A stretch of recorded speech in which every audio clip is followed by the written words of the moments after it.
Usually আমি কাৰো খুব প্ৰয়োজন নহ'লে আমাৰ পৰিয়ালৰ ইজনক সিজনক আমি টিকট নিদিওঁ। ৮৮টা সিটত গোটেইকেইজন ব্যক্তিকে আমি টিকট দিছোঁ, যিসকলে আমাৰ গ্ৰাছৰুট পৰ্যায়ৰ পৰা কাম কৰি ওলাই আহিছে। শিশিৰ বৰগাঁৱৰ নমিনেশ্যনটো আমি কালি বা পৰহিৰ ভিতৰত ঘোষণা কৰিম। নতুন সিট আৰু নতুন সিট কাৰণে আমি অলপ কেলকুলেশ্যন কৰিবলগীয়া হৈছে। চব ভাৰতীয় জনতা পাৰ্টিৰ গোটেই কথাটো হ'ল যে আমি গ্ৰাছৰুটক টিকট দিয়া। যদি কোনোবা আমাৰ পৰিয়ালৰ টিকেটো পায়, তেওঁলোকে কাম কৰা মানুহে টিকট পাব, পৰিয়াল বুলি টিকট নাপায়।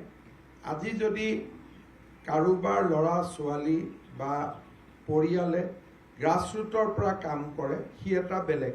কিন্তু ৮৮টা সিটত আমাৰ কোনো ধৰণৰ কাৰো ৰিলেটিভ ইয়াত নাই।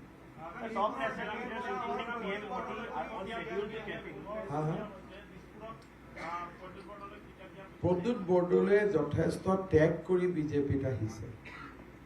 তেওঁ বিজেপিত কিবা এটা পাব অহা নাই। তেওঁ এজন প্ৰেজেণ্ট MP, আৰু এই MP জনে আমাৰ অনুগ্ৰহত হোৱা MP নহয়। তেওঁ নিজে MP হৈছিলে, ৩.৫ বছৰ তেওঁৰ কাৰ্যকাল বাকী আছে। মই নাভাবোঁ বিজেপিয়ে তেওঁক কিবা এটা দিছে বুলি, বৰঞ্চ বিজেপিত আহি তেওঁ পাই থকা বস্তু এটা ত্যাগ কৰিছে।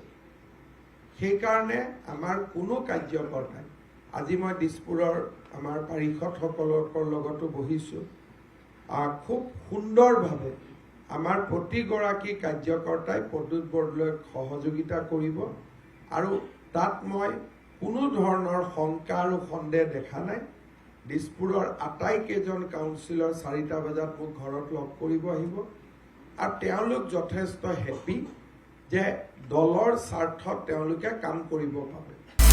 আপুনি বিচৰা বাতৰি পাব কেৱল News18 এপত। News18 এপ ডাউনলোড কৰিবলৈ স্কেন কৰক এই QR কোড। Google Play Storeতো পাব এই News18 এপ।